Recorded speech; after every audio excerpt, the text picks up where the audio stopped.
গেছিলাম গ্যালিপ স্ট্রিটে গেছিলাম মাছ আনতে, অ্যাকোরিয়ামের মাছ আমি দেখাবো একদিন। তখন দেখলাম এই ফুলগুলো, এত ভালো লাগলো ফুলগুলো দেখে, যেমন চলো নিয়েই যাই। আরও আমার বাগান দেখাবো আপনাদের, ঘরের বাগান, খুব ভাল লাগলো দেখে। তো তখনই এটা আমি কিনলাম, আরও অনেক কিছু কিনেছি, আমি দেখাবো, পরপর সব দেখাবো। তো আজকে তাই বলছি, অ্যাকচুয়ালি ফুল গাছ বা যে কোনো পাতাবাহার হোক, সোয়েলটা আমার মনে হয় যারা বিশেষজ্ঞবিদ তারা যদি কমেন্ট করে বলেন আমার খুব উপকার হবে, কারণ আমি গাছ ভালোবাসি, বাড়িতে গাছও রাখি। তাই মনে হয় যে সয়েল যদি একটু ভেজা থাকে ভালো হয়। বর্ষাকালে বেশি জল দেওয়ার দরকার নেই, কারণ এমনি ময়েস্ট থাকে।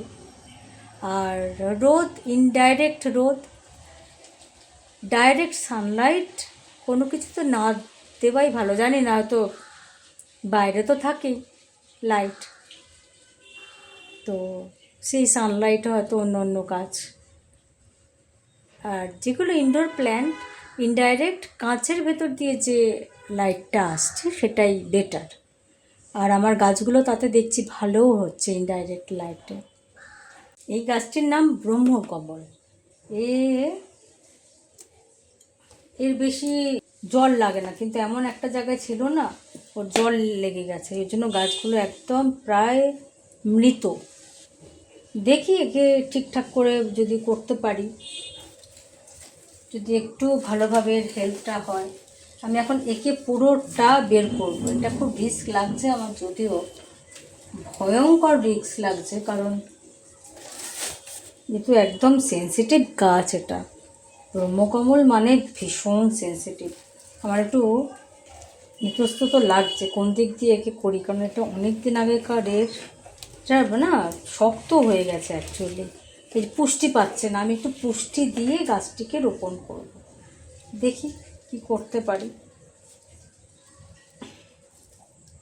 সাকসেস হলে অবশ্যই আপনাদেরকে দেখাবো আমার গাছটি। ব্রহ্মকমল সবসময় যদি একদম বড় একটা টবে দেওয়া যায়, তাহলে একদম পাতা ছেড়ে একদম বেরোবে। আমার বোন যেমন একটা বিশাল বড় একটা ইয়েতে রেখেছে, ওর যা ব্রহ্মকমল দেখার মতো ওর ব্রহ্মকমল। আমি তো মানে পাগল হয়ে যাই ওর গাছটা দেখলে। শিকড় অনেকটা নিচে অবধি গেছে, কারণ এটার না কিছু নেই, শুকনো হয়ে গেছে।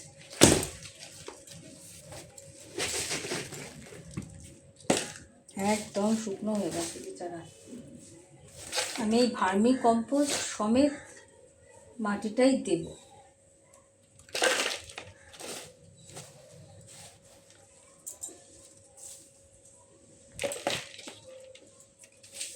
আর রাখবো একে পূর্ব দিকের রোদে, হালকা রোদে, কারণ বেশি রোদ বেশি জল কোনোটাই এনার পছন্দ নয়।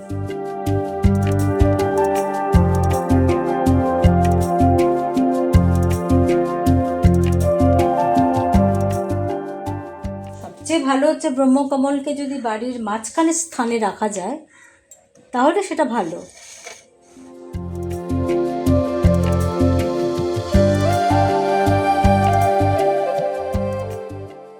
আমি মাটিটাকে না আগে ভিজিয়ে নেব, তারপর একে বসাবো। আমি এর সমেত জল দেব না, গাছ ভীষণ আহত হয়ে যায়। গাছের গোড়ায় যদি কেউ জল দেয় ভীষণ আহত হয়ে যায় গাছ। আমি তাই এটাকে আগে জল দিয়ে ভিজিয়ে নেব, তারপর এনাকে বসাবো। যথারীতি মাটিটা আমি ভালো করে হাতে ভালো করে গুঁড়িয়ে তারপর মাটিটা আমি রেখেছি। আগে টবে জল দেব, টবে জল দিয়ে মাটিটা আগে ভিজিয়ে নেব, কারণ গোড়াতে জল দিলে অবশ্যই এই গাছ আবার মরে যাবে, কারণ এই গাছটিতে আর কিচ্ছু নেই। অত্যধিক বৃষ্টির জল এবং রোদে এটা একদম প্রায় চলেই গেছে। দেখি চেষ্টা করি, যদি হয় কয়েকটা পাতা আছে তো আপনাদের নিশ্চয়ই দেখাবো, একে যদি আমি সারভাইভ করাতে পারি। চেষ্টা করি। একে আগে প্রথমে একটু জল দিয়ে নেব।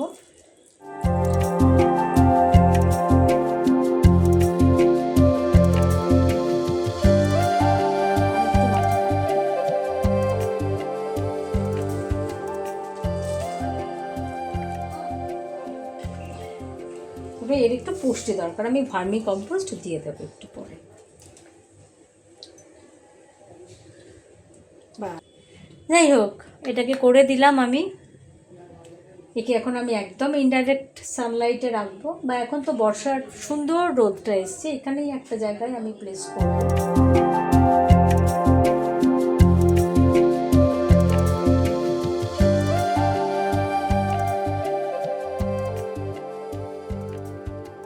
স্পাইডার প্ল্যান্টটা এখান থেকে বের করে নিলাম, এখানে রাখি। এবার এই পটটিকে, এই দুটো একসাথে আমি এখানে বসাবো।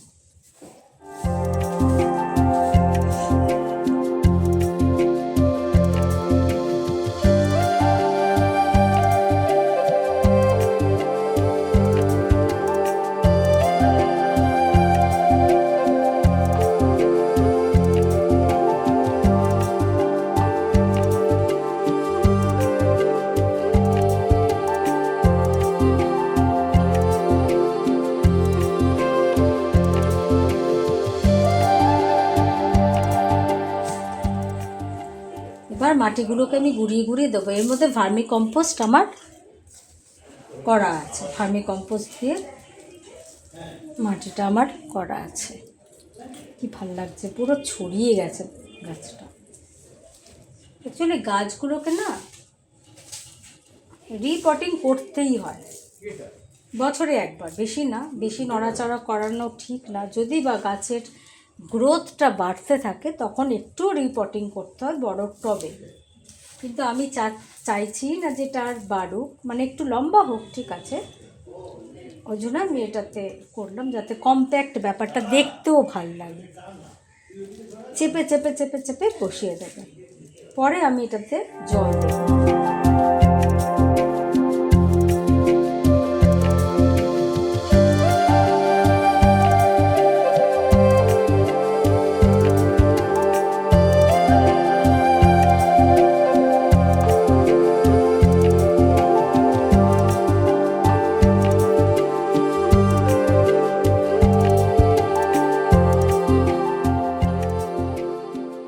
গাছটিকে আমি পটে বসাবো, তাই গাছটির এই যে কাভারটা, ব্যাগটা আমি কেটে নেব। এর নাম হচ্ছে রোজমেরি প্ল্যান্ট।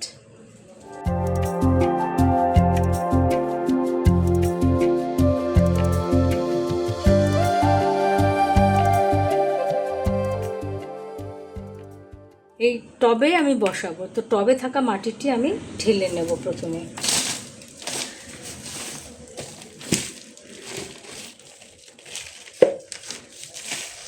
হয়তো এটা ভাবতে পারেন যে টবে কিছুটা তুলে নিয়ে এটা বসিয়ে দিলে হয়, না, হয় না। টবটাকে, মাটিগুলো খুব ভালো করে গুঁড়ো করতে হবে। টবের মাটি যতটা মিহি করে নিতে পারবো ততটাই ভালো। আবারও মাটি, উফ, অসাধারণ! এই মাটিতে হাত দিলে যে আমি কোথায় চলে যাই, কোন দেশে যে চলে যাই, এত ভালো লাগে মাটিতে হাত দিলে।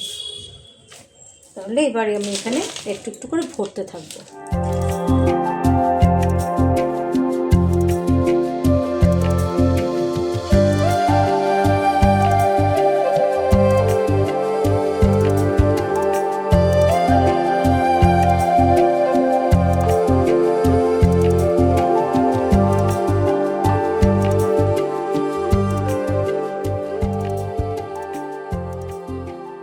Next plant, that is সিসিজিয়াম।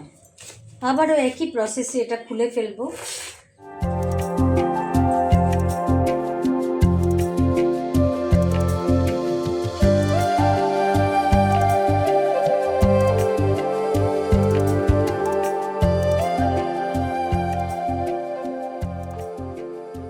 এবার মাটিগুলো এখানে দিয়ে দিই।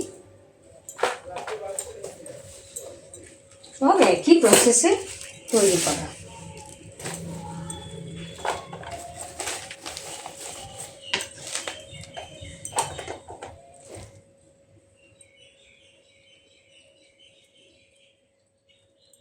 দেখুন কি সুন্দর এটা বসলো এখানটা।